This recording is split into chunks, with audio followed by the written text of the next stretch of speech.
Hello everyone, welcome to final video of our assignment series.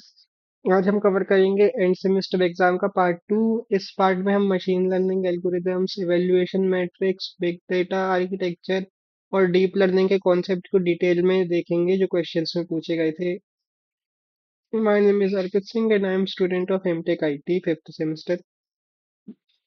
First question है, question number fifth का A part है कि parametric versus non parametric and supervised versus unsupervised learning को differentiate करना। तो हमारा सबसे पहला क्वेश्चन है मॉडल्स और लर्निंग टाइप्स के डिफरेंस पर। तो अगर हम पैरामेट्रिक वर्सेस नॉन पैरामेट्रिक देखें तो पैरामेट्रिक मॉडल्स, ये मॉडल्स पहले से अज्यूम कर लेते हैं कि डाटा का शेप कैसा है, जैसे स्ट्रेट लाइन या पैराबोलिक कर्व।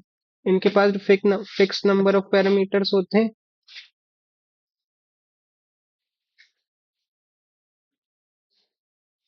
पैरामेट्रिक मॉडल पहले से अज्यूम कर लेते हैं कि डाटा का शेप कैसा है, जैसे कि एक स्ट्रेट लाइन है, या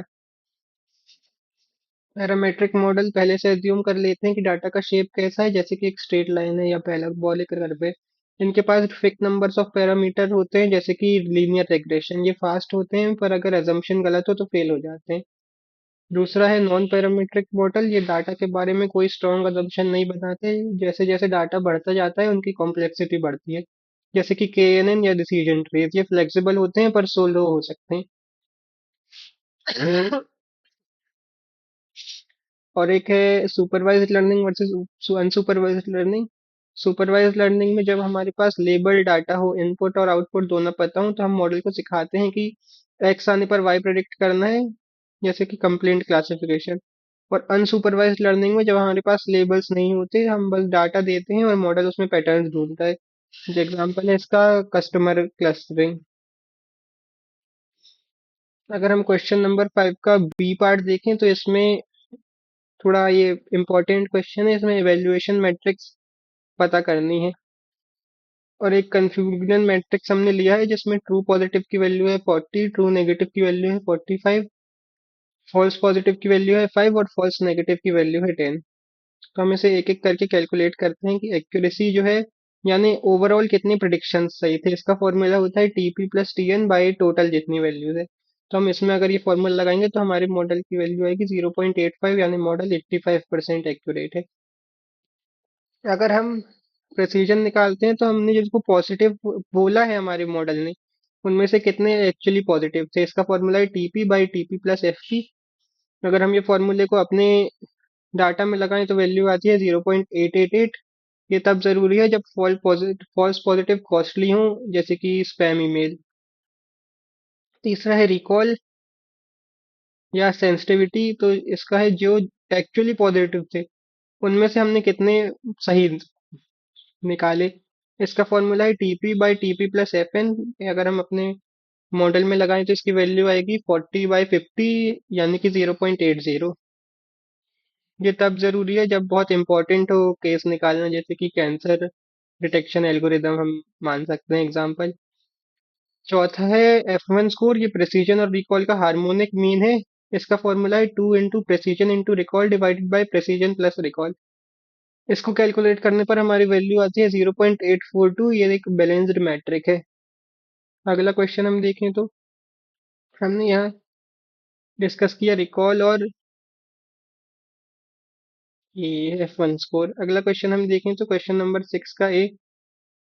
इसमें हम लीनियर रिग्रेशन की बात कर रहे हैं। इसके कोएफिशिएंट बीटा कैसे निकालें, इसके दो तरीके हैं। एक है क्लोज्ड फ्रॉम नॉर्मल इक्वेशन, जिसका फॉर्मूला है beta is equals to XT, X का डॉट प्रोडक्ट का इनवर्स XT और वाई। डायरेक्ट फॉर्मूला है जो एक बार में एग्जैक्ट आंसर निकाल सकता है, लेकिन अगर फीचर्स बहुत ज्यादा हो तो मैट्रिक इन्वर्शन बहुत स्लो हो जाता है इस फॉर्मूले में। दूसरा फॉर्मूला है ग्रेडियंट डिसेंट। ये एक इटरेटिव प्रोसेस है। हम रैंडम वैल्यू से स्टार्ट करते हैं और धीरे धीरे एरर कम करते जाते हैं। Update rule beta is approximately equals to beta minus A into gradient. बड़े सेट या सेट के लिए हमेशा ग्रेडियंट डिसेंट ही यूज करना चाहिए क्योंकि ये ज्यादा एफिशिएंट है। इसमें एक लर्निंग रेट रहता है। अगर लर्निंग रेट एक स्पेसिफिक थ्रेशोल्ड से ज्यादा हो तो हमारी एल्गोरिदम वैल्यू को शूट आउट भी कर सकती है, जिससे कभी कन्वर्ज नहीं होगी। इसलिए हमको लर्निंग रेट ज्यादा कम भी नहीं और ज्यादा भी नहीं, अप्रोप्रिएट लर्निंग रेट रखना पड़ता है। अगर हम क्वेश्चन नंबर 6 बी देखें तो वो लॉजिस्टिक रिग्रेशन पे, जो लीनियर रिग्रेशन है वो आउटपुट को अनबाउंड रखता है, पर लॉजिस्टिक रिग्रेशन उसे यूज करता है सिग्मॉइड फंक्शन, ताकि आउटपुट 0 और 1 के बीच में आ सके, प्रोबेबिलिटी निकालने में ये काम आता है। इसमें न्यूमेरिक एग्जांपल में हमें दिया गया है बीटा 0 की वैल्यू -2, बीटा 1 की 0.05, और स्टूडेंट के मार्क्स एक्स दिए गए हैं 70। इसमें फर्स्ट स्टेप है लीनियर स्कोर जेड निकालना। तो जेड को हम फॉर्मूले से निकाल सकते हैं, Z equal to -2 plus 0.05 into 70। इसकी हम वैल्यू निकालेंगे तो 1.5 आएगी। अब जेड से हम प्रोबेबिलिटी निकालेंगे।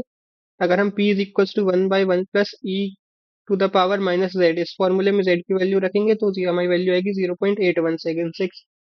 तो इसका मतलब है कि हमारे मॉडल ने प्रेडिक्ट किया है 81.676% चांस है कि स्टूडेंट पास होगा हमारे एग्जाम्पल में। क्वेश्चन नंबर 7 का ए है के मीन्स एल्गोरिदम कैसे काम करता है। तो के मीन्स एल्गोरिदम में हम सबसे पहले के डिसाइड करते हैं कि कितने क्लस्टर चाहिए हमें। फिर उसमें हम रैंडम सेंट्रोइड सेलेक्ट करते हैं। फिर हर पॉइंट को उसका नियरेस्ट सेंट्रोइड असाइन कर देते हैं जो हमने रैंडम सेलेक्ट किए हैं।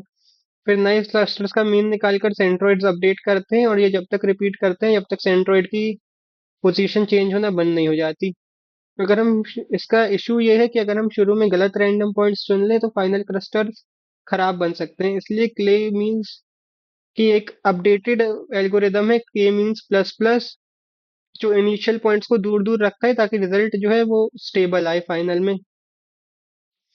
क्वेश्चन नंबर 7 का बी है के एन एन एल्गोरिदम पर।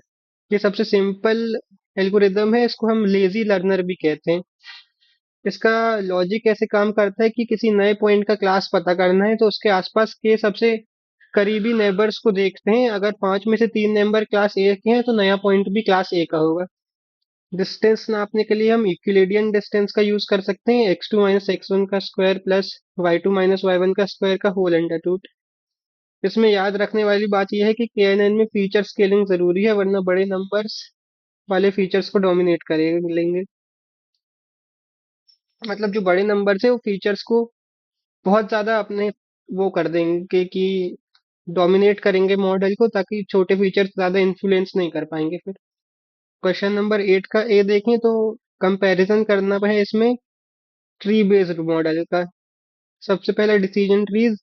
इसमें सिंपल इफ एल्स रूल्स होते हैं, समझाने में आसान होते हैं, पर डाटा को ये ओवर फिटिंग कर सकते हैं क्योंकि सिर्फ इफ एल्स रूल है।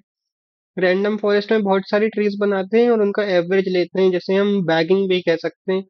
ये ओवर फिटिंग करता है और स्टेबल भी होता है डिसीजन ट्रीज से।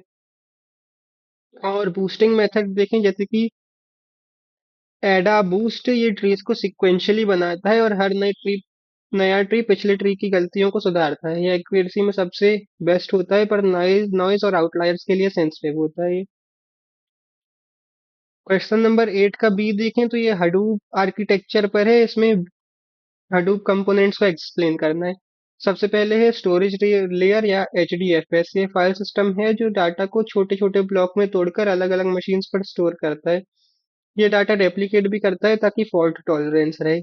और दूसरा है यार्न या रिसोर्स लेयर। इसका फुल फॉर्म होता है येट अनदर रिसोर्स नेगोशिएटर। ये क्लस्टर का मैनेजर है, डिसाइड करता है कि किस टास्क को कितना CPU और रैम मिलेगा। और तीसरा है मैप रिड्यूस, जो है प्रोसेसिंग लेयर। ये कंप्यूटेशन इंजन है, मैप फेस डाटा को फिल्टर और सॉर्ट करता है, रिड्यूस फेस डाटा को समराइज करता है। क्वेश्चन नंबर 9 का ए है logic gates using neural networks इसमें बनाने हैं। तो इसमें न्यूरल नेटवर्क्स को बेसिक बिल्डिंग ब्लॉक्स के लॉजिक गेट्स बनाने हैं। इसमें एंड गेट का अगर हम कैसे इनपुट बना सकते हैं कि एक सिंगल न्यूरॉन से बना सकते हैं, जिसमें थ्रेशोल्ड हाई रखते हैं ताकि जब दोनों इनपुट्स इन हो 1 हो तभी आउटपुट आए, तभी आउटपुट 1 आए।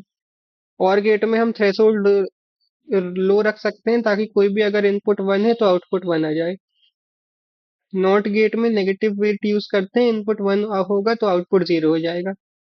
इसमें नोट करने वाली बात यह है कि जो जोर गेट है XOR गेट, वो सिंगल न्यूरॉन से कभी नहीं बन सकता क्योंकि वो लीनियर नहीं है, उसके लिए मल्टी लेयर नेटवर्क चाहिए।